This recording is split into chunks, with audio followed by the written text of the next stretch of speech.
Et bonsoir à tous. Bon, maintenant j'aimerais faire des vidéos un peu pour rebondir sur l'actualité, puis pour vous dire un petit peu ce que moi j'en pense. Parce que je pense que c'est quand même important par rapport à notre approche à nous de quand même s'informer sur vraiment tout ce qui se passe et d'avoir un point de vue critique, toujours critique.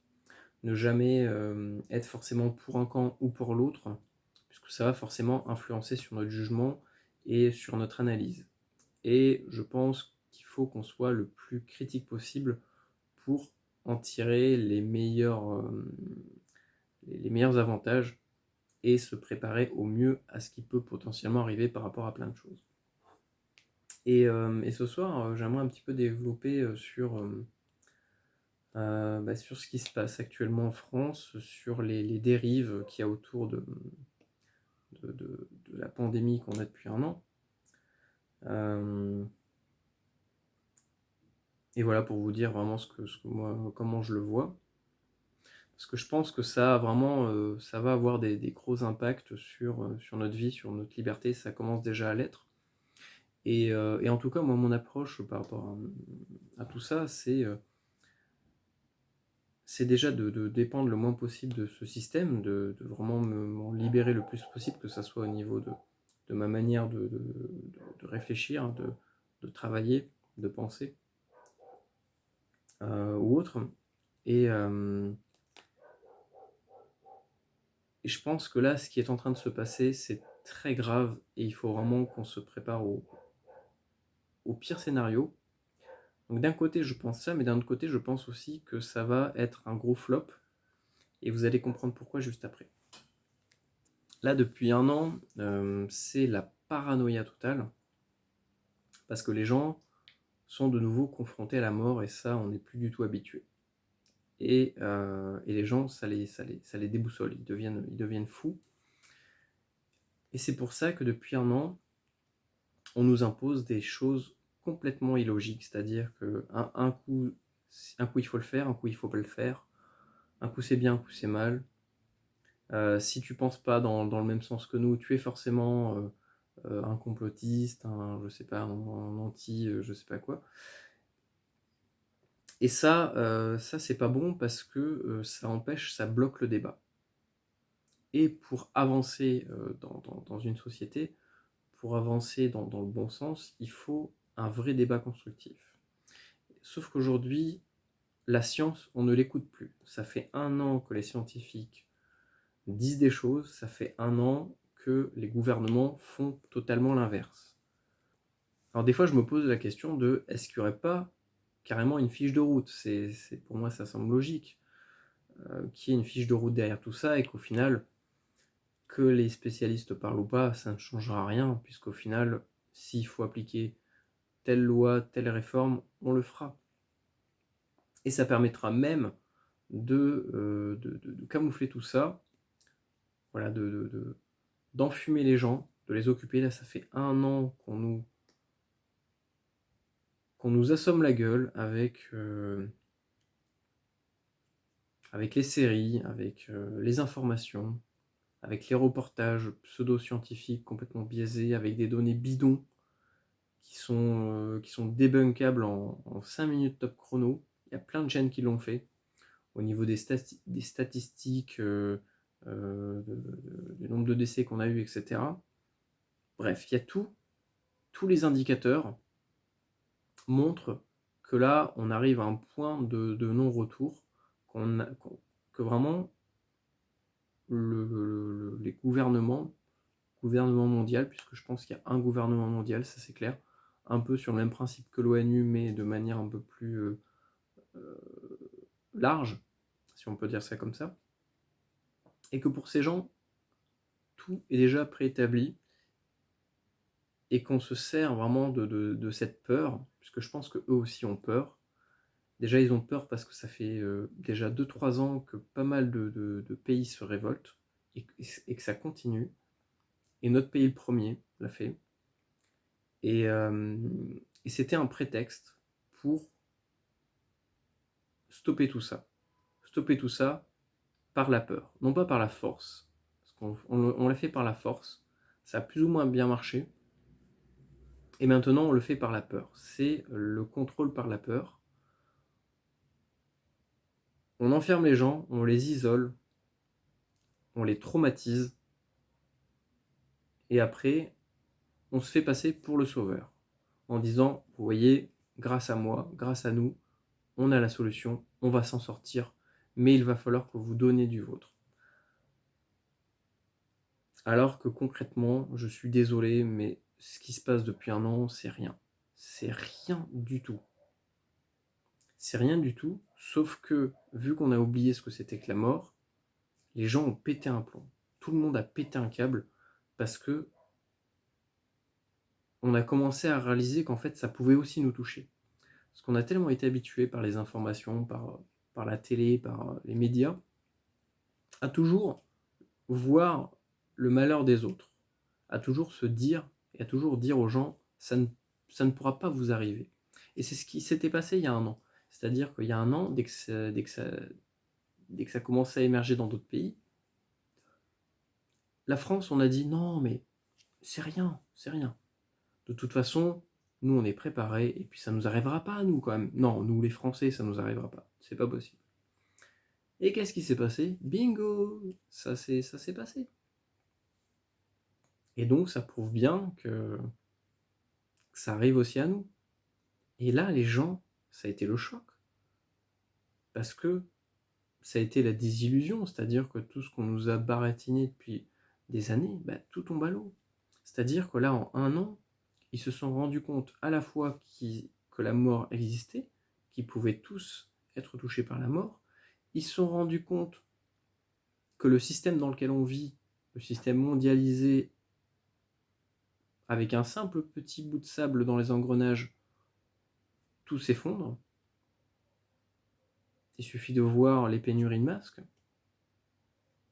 Et d'ailleurs, on a très peu d'usines aujourd'hui en France qui les produisent, c'est toujours de l'importation. Donc il y a ça, mais les gens se sont aussi rendus compte que les gouvernements étaient juste... Enfin, dans le gouvernement, ce sont juste des incompétents. Et qu'en plus de ça, le système de santé n'existe quasiment plus. Et qu'on est en train de perdre toutes nos libertés. Qu'on a la surveillance généralisée. Et aujourd'hui, ça se joue. Et je ferai des vidéos là-dessus parce que c'est quelque chose qui me touche énormément, ça. Et j'en parlerai. Et ces 5 facteurs-là font que les gens, en fait, c'est comme dès que on va vous dire, dès que quelqu'un va arriver et vous dire un tel est mort. Et vous, dans votre tête, vous allez vous dire non, c'est pas possible. En fait, vous n'arrivez. Les gens ne. Il y a un moment comme ça où on ne peut pas, en fait. C'est au-dessus de nos forces d'assimiler ça et de l'accepter, de se dire un tel est vraiment mort. Je ne le reverrai plus jamais. Là, c'est pareil, c'est que les gens, ils ont eu un choc en un an. Tout leur petit monde, tout leur petit, leurs petits rêves, leurs petites illusions qu'on nous a fait, avec lesquelles on nous hypnotise depuis des années, tout s'est effondré d'un seul coup et que les gens se sont rendus compte qu'en fait, on n'est rien en fait. On n'est rien et qu'on est contrôlé par des incapables et qu'on risque de mourir. Mais on risque de mourir, ça c'est surtout parce que ces gouvernements-là ont abusé de ça et continuent de propager cette peur par les médias. Et il suffit de regarder les chaînes d'information, on parle que de ça, que de chiffres, des chiffres, toujours des chiffres, encore plus des chiffres. Et même moi je l'ai vu en un an dans ma famille, mais ils sont devenus parano. Et je me prends la tête régulièrement avec eux. Et ma copine, c'est pareil, elle se prend la tête avec sa famille parce qu'ils ont peur. Ça fait un an qu'ils sont enfermés devant leur télé et qu'on leur répète le même truc en boucle. C'est le principe même de l'endoctrinement. C'est comme en Corée du Nord, on va te répéter dès le plus jeune âge que la Corée du Nord, c'est le plus grand pays du monde, le meilleur pays du monde, le plus puissant, et tu vas y croire, Tout comme si on dit à un gosse depuis qu'il est jeune, le ciel est vert, le ciel est vert, le ciel est vert, le ciel est vert, bah, le gosse, il dira le ciel est vert.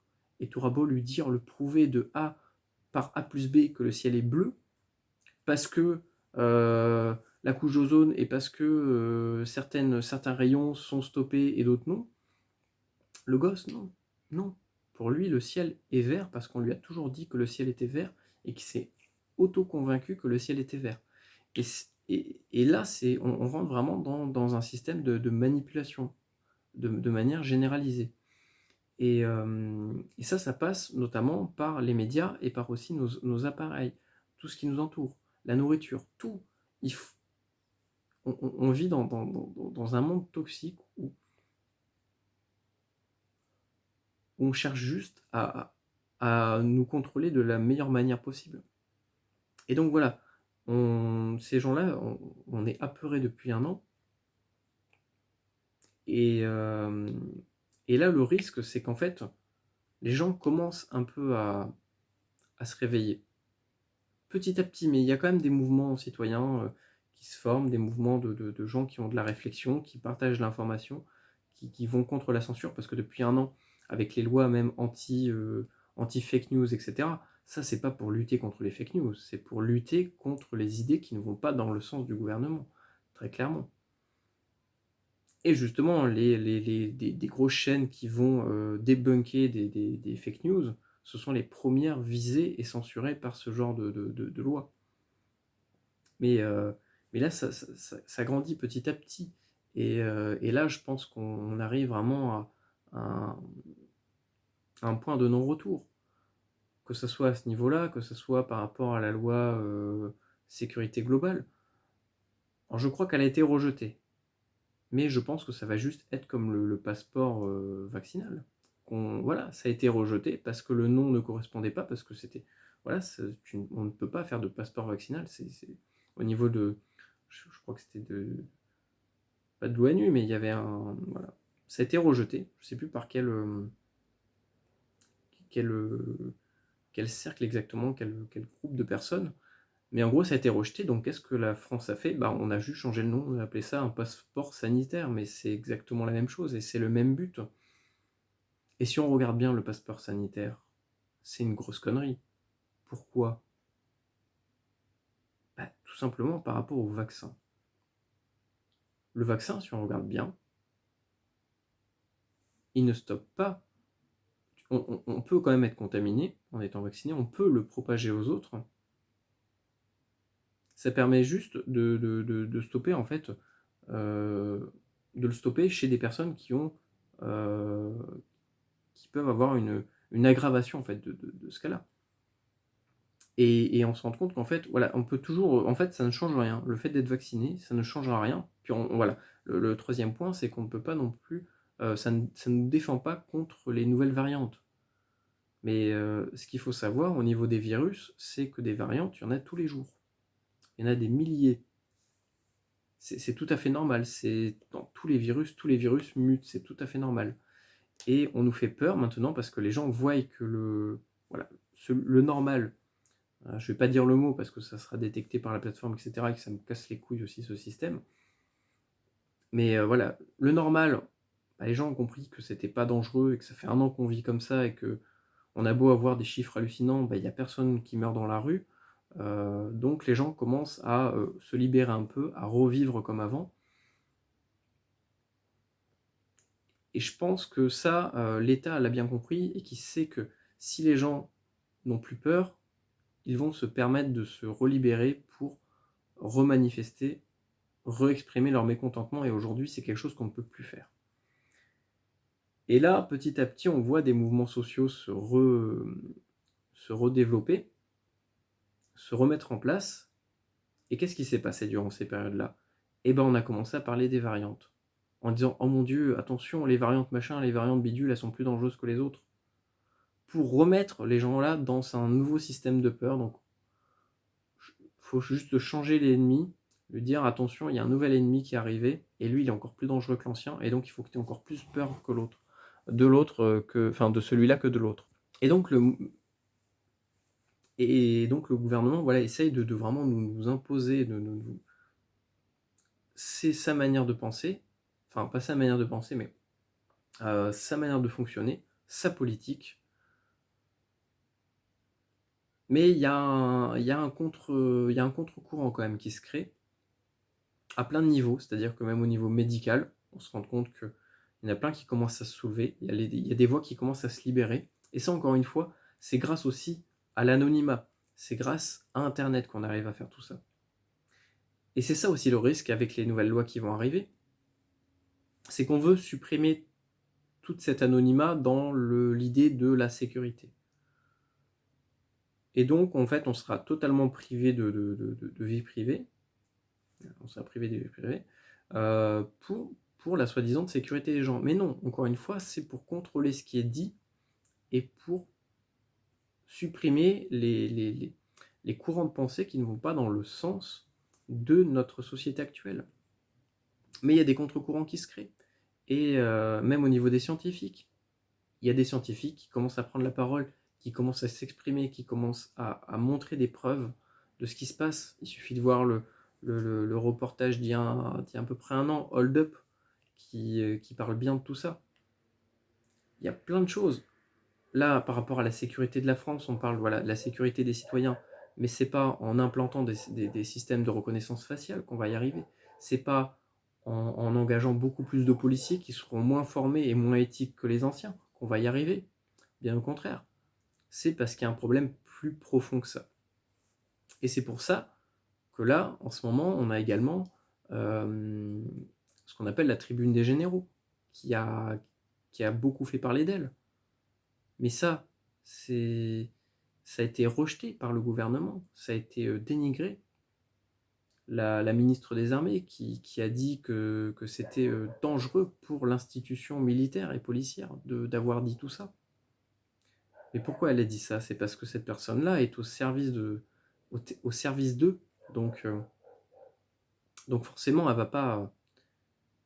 va aller dans leur sens parce que ils sont tous plus ou moins au service les uns des autres. Et ça aussi, il faut le comprendre. Et une fois qu'on a compris un petit peu le jeu le jeu d'échecs caché qui se joue dans notre société, on commence à comprendre un petit peu qui tire les ficelles de quoi et pourquoi. Il faut aussi se poser la question de pourquoi est-ce que tout ça est mis en place. Mais il y a un contre-courant qui commence à se développer. Et là, c'est maintenant les policiers qui prennent la parole. Juste avant, il y avait une autre tribune des militaires qui étaient en service. Et ça va continuer. Et il va y en avoir d'autres. Et ça montre bien que ce système-là ne tiendra pas éternellement. Là, ce système-là commence à s'effondrer parce qu'aujourd'hui, avec Internet, on arrive à retrouver je sais pas moi, des dossiers sur du détournement d'argent, sur plein de choses, sur des corruptions, sur ce qui se passe depuis un an, les magouilles qu'il y a eu. Tout ça, ça commence à ressortir. Et en fait, ces gens-là se sont fait prendre à leur propre jeu, c'est-à-dire qu'ils ont mis en place un système qu'ils pensaient contrôler, sauf qu'en fait, ce système-là les a complètement dépassés, a carrément dépassé leur compréhension. Et d'autres gens plus intelligents qu'eux ont réussi à en tirer profit et à détourner ces plateformes-là. Il suffit même de voir aussi, par exemple, en ce moment, je m'intéresse aussi pas mal à ce qui se passe sur YouTube. Et en fait, YouTube commence à devenir une plateforme ultra surveillée, ultra contrôlée, sur laquelle tout le contenu est filtré. Et comme des chaînes comme Mo, comme plein d'autres, eh ben, on est déréférencé. Les vidéos ne sont pas publiées publiquement, ou alors elles sont directement shadowban. Enfin, voilà, on se prend des signalements sans aucune raison, pour des raisons bidons. Et ça montre que ces personnes-là, ce gouvernement, commence à être complètement totalitaire et mondialiste, en fait. C'est le gros risque du mondialisme. Et on s'en est rendu compte que durant la première, voilà, la pandémie, enfin, moi, c'est même pas une pandémie pour moi, mais que ce système-là mondial était défectueux et que c'est plus un risque pour nous d'être connecté directement avec un pays à l'autre bout du monde, être en lien en 12 ou 24 heures avec ce pays-là, a beaucoup de points négatifs, que ce soit bactériologiques, financiers, au niveau du trafic, de n'importe quoi. C'est plus un danger au niveau de la pollution même. C'est plus quelque chose de négatif que de positif. Et je pense que le système mondialiste tel qu'il existe aujourd'hui est sur sa fin en fait.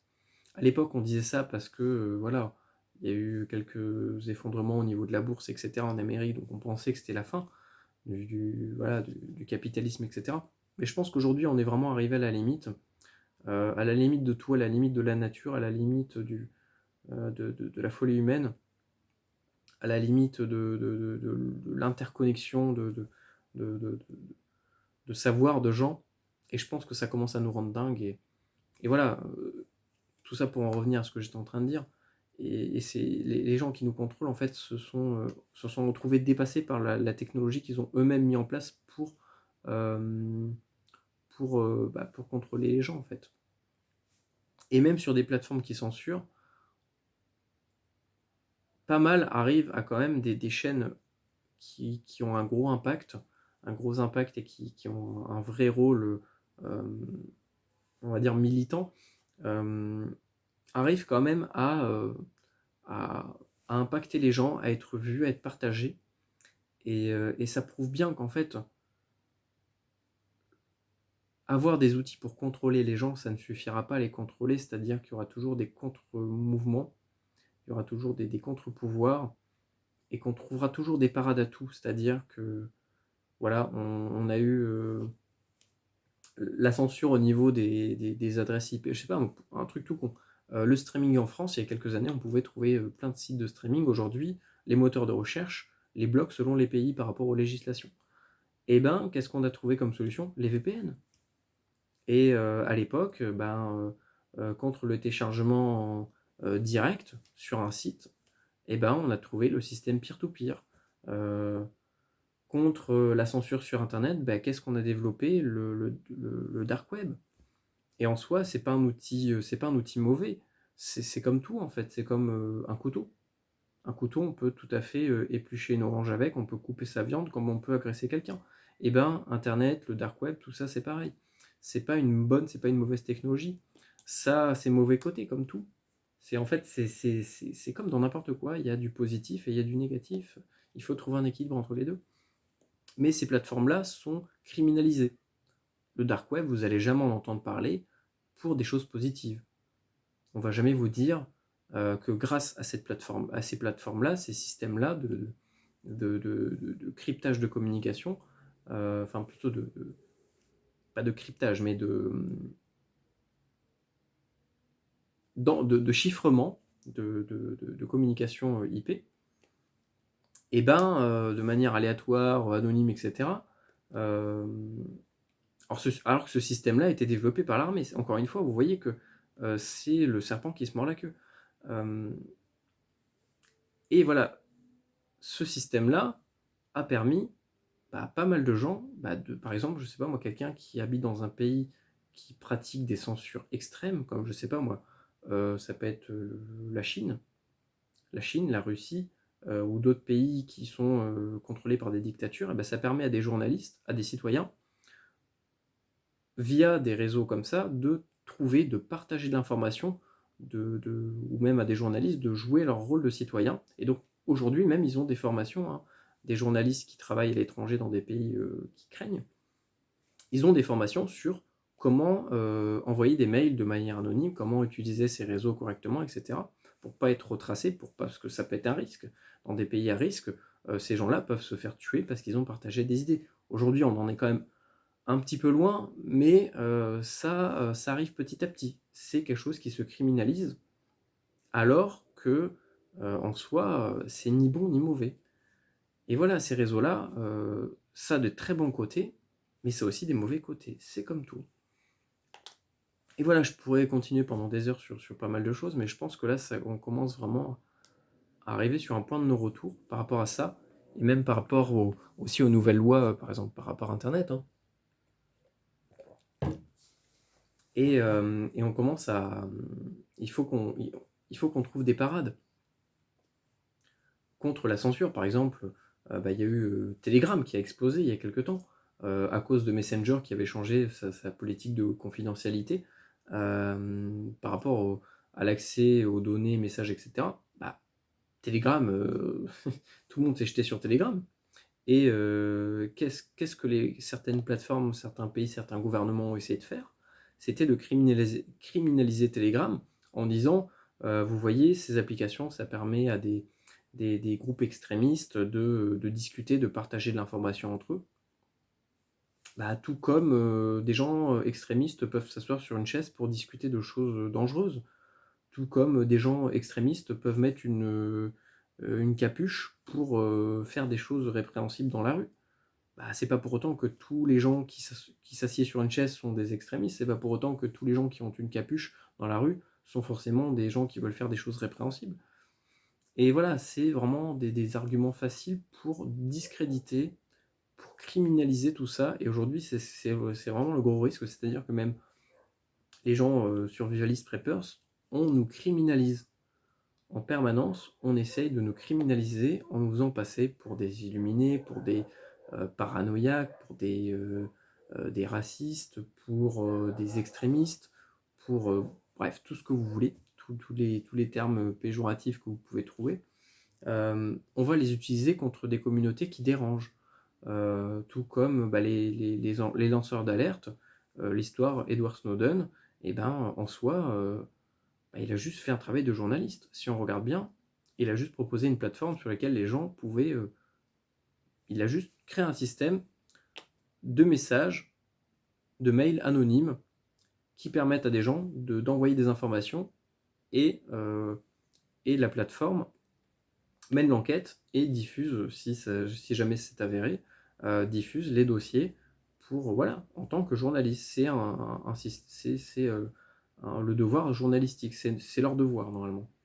Sauf qu'aujourd'hui, ça c'est pareil, les journalistes ne jouent plus leur rôle de journaliste. Ils ne sont plus neutres. C'est-à-dire qu'ils sont toujours pour et contre quelque chose.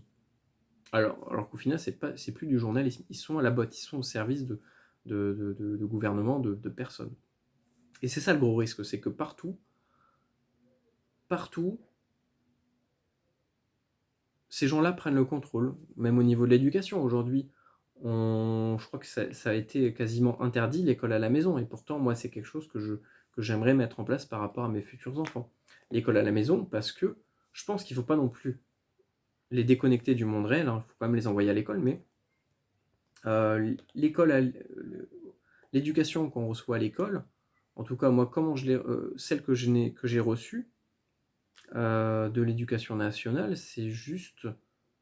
On nous apprend juste à être des gentils moutons, bien dociles en fait. C'est clairement ça. Et puis à écraser ceux qui sont plus faibles que nous, ou plutôt, il faudrait mieux dire, ceux qui n'ont pas la même approche que les autres.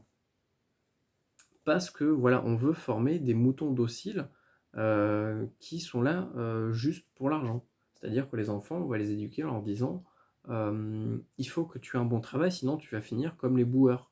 Tu vas finir éboueur. Mais en soi, éboueur, c'est un très beau métier. S'il n'y a pas d'éboueur, mais on vivrait tous dans notre propre merde. Parce que les gens sont indisciplinés. Parce que les gens ont oublié que ces gens-là que les éboueurs sont indispensables à notre vie. Imaginons une semaine sans éboueur, mais on vivrait dans une déchetterie géante. Je vous raconte pas au niveau des maladies, de tout ce que vous voulez, ça serait innommable. Et donc voilà, tous ces systèmes-là commencent à être super dangereux pour nous, et je me rends compte qu'en fait, même moi qui veux me libérer de tout ça, c'est très très dur d'arriver à vivre libre. Moi, c'est vraiment je veux vivre libre.